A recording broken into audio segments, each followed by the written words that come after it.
Hey, now, it's the Rob from 106.1 KISS FM alongside my broadcast colleague. Hey, it's Eric Cornish with WKDQ, and this is the Enhancement Talent. Thank you for joining us. You know, before we get started, Monday. What were you doing this weekend? Well, I did make another appearance at New Focus Wrestling. Did a little refereeing.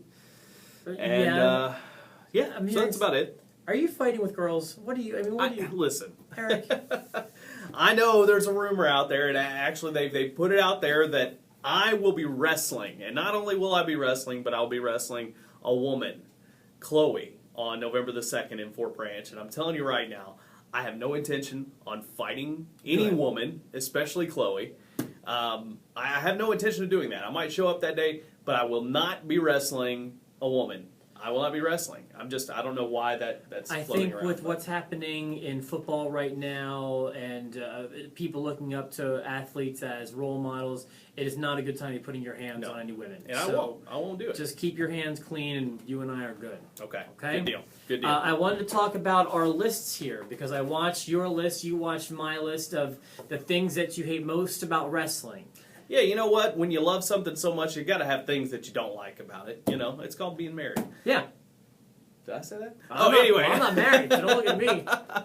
But, going through some of the stuff, I think we both had quite interesting lists. And yours, going back to yours, if I can mention something, and we'll just mention this quick, we won't dwell on it because we've discussed it before. Mm-hmm. Dusty Rhodes. Come on, man. We'll always disagree about that one. I know, we will. I just enjoy don't Dusty. Get it. I know you do. I know a lot of people do. I'm probably in the minority here.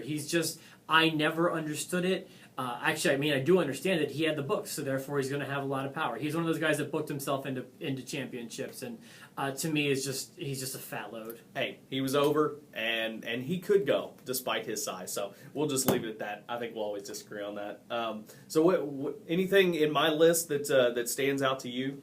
Well, nothing that I wouldn't say I disagree with it. Like, one thing I wanted to mention when you talked about the referees, and you said the dehumanization of referees. Yes. One little, I guess, area of disagreement is, in my opinion, the referees are kind of supposed to be in the background.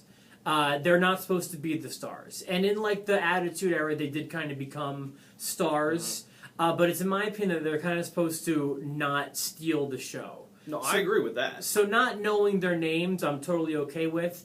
But if I could alter it a little bit, one thing I absolutely hate about referees is, like, when they sell, like, a wrist to the face, like a gunshot to the if, you know, Steve Austin stuns The Rock and The Rock's wrist hits the referee, and then, like, you know, Hebner's on the ground for 20 minutes, he can't move. Right.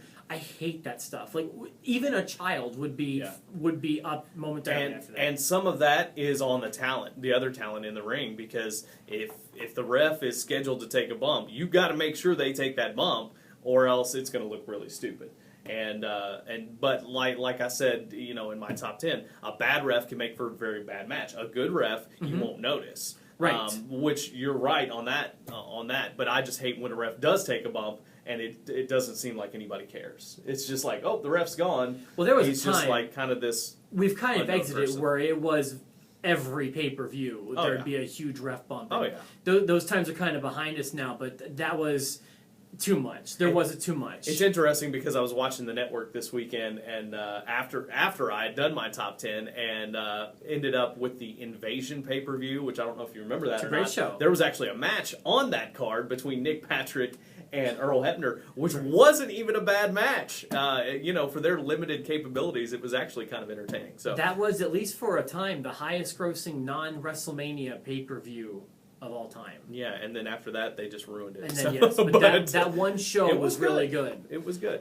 Let me go to your list here and talk about world-class championship wrestling. That's another thing I know you brought up that I would have a problem with. Let me tell you why I liked world-class. First of all, you want to talk about just something that nobody else had ever done, except for AWA, and they kind of went back and forth. They got on ESPN. And it was a daily show, you know, on ESPN. And some of the stuff that they were showing for World Class was older stuff. But, was this when it was new? But, when World Class got on there, they were showing some of the older stuff. Yeah. So But it was still, I mean, to be on ESPN and have a sports station actually kind of almost legitimize wrestling is putting it on a sports station. I thought was interesting. But here's the thing with World Class. Before there was Raw, before there was Nitro, before there was any of these other shows that changed wrestling. Because all the other, let's face it, all the other wrestling shows at the time were doing job matches and then maybe one featured match for every TV. World Class was the first to put on premier matches every match. They weren't doing a lot of job matches. They were doing, featured matches all the way through. And a lot of the guys came through that territory that ended up becoming huge. Okay. But to answer your question about the Von Erichs, I will also say, no, they probably weren't the best of all time. Kerry had a lot of potential. They all ruined it for different reasons, and that's highly publicized. We know that. But I will say that about the sons of promoters. As far as sons of promoters go, I think they were the most successful because usually that didn't work out. But they got over big time. I think the only one that even came close was Jeff Jarrett.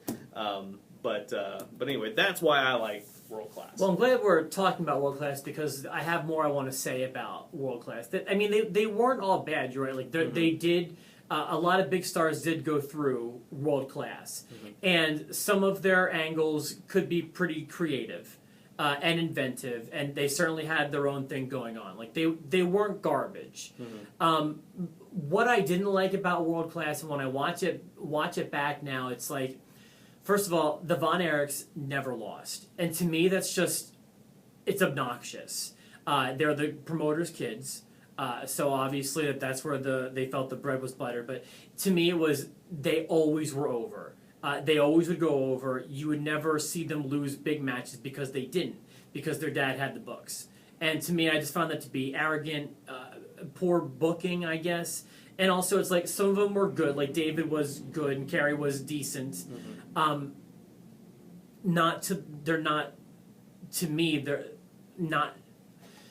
not company leading guys, in my opinion. And because in other companies, if their dad weren't in charge of the books, a lot of those people wouldn't have gotten over the way that they did. And it's like, when you hear, God, someone like Michael Hayes tooting his own horn, like, I know the Freebirds were good, but the Freebirds were not a fraction of as good as Michael Hayes thinks that they were, in my opinion. Like, I know people love them. I know you probably love them. Well, and I will say this, as far as heat goes, they knew how to get heat. Michael Hayes definitely nowhere near the top 100 best workers of all time. No, exactly. But he had that persona that everybody wanted to hate. Terry Gordy, definitely a great worker, and then Buddy Roberts was just kind of there. But as far as for that territory, they were good, and I could see where you're coming from on that. It was not a top notch because yes, once guys like Kerry went to WWE, he was mid-card at best. I don't think he ever would have advanced past that. And I'm not sure he should have. Well, and when the Freebirds went to WCW, they were mid-card as well, an opening match. Exactly. And so you're right as far as that goes. They weren't on the level of what else was going on. But I do like the shows for what they were. If you watch Michael Hayes on any of those roundtables, you make it. It's like he was Hulk Hogan. And the Freebirds were, I mean, like, everything. And it's like, I can't stand watching him talk about this group because he has this overinflated self-indulgence when it comes to what they did. It was really just in WCCW, and to me, it wasn't all that fantastic. It was good. They knew how to get heat because they were feuding with the Von Erichs. The Von Erichs were everything down there. So if you're going to come in there and beat them up on Christmas Day dressed as Santa Claus, yeah, people are going to get pissed at you. To me, just, overinflated almost everything. Von Erichs, overinflated. Freebirds, overinflated. The whole company, to me, a little overinflated. Not the worst thing. Like, I mean, I've watched it and can put up with it, but, God, I just don't care about any of the Von Erichs or the Freebirds. And that was WCCW. Okay, gotcha. One more about you. One more on your list. Things I don't like about Eric. No. On your list, one that I wanted to... Join the club. I'm just kidding.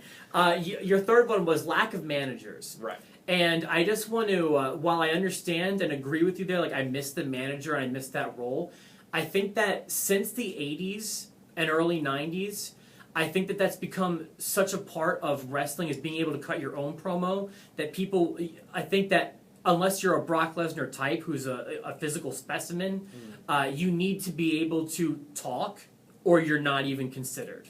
Your thoughts? Well, and that's the problem. That's exactly why I have a problem with that. Is I don't think it has to be all about that, because you can have charisma and maybe not be able to say it the way it should be, and especially the way the writers want you to say it, because that's the big thing too. Mm-hmm. You know, a lot of people probably could cut their own promo. I'm going to take a guy like Cesaro, for example, who I've heard in the indies cut great promos, but you put him under the writers and it just doesn't come off right. So when he was with a guy like Heyman, I think it worked. And I think you could throw other guys in there that maybe aren't getting that shot. You know, guys like Alex Riley that, you know, actually I think's a good worker, but they just can't find anything for him. Well, why not throw him in there as the mouthpiece to somebody? Some of the smaller guys that they don't think, you know, Xavier Woods, they seem maybe they're going in that direction. You know, that's another possibility. So I just think it helps guys get over if they don't have that gift of gab, but are extremely great workers. Sure. Well, I enjoyed this conversation about some of our top 10 least liked things about wrestling. We're always encouraging you to send us your feedback. What do you hate about wrestling, even though you love it? We love wrestling. Yeah. It's just, there's, like Eric said, it's a marriage. It's a love-hate kind of thing. Send us your lists. Follow us on YouTube. You can hit the subscribe button, and of course follow us at Twitter at @TheETalent. Yes, and join us later on in the week for another Enhancement Talent as we give you our predictions for Night of Champions. Thanks for joining us. Have a great day.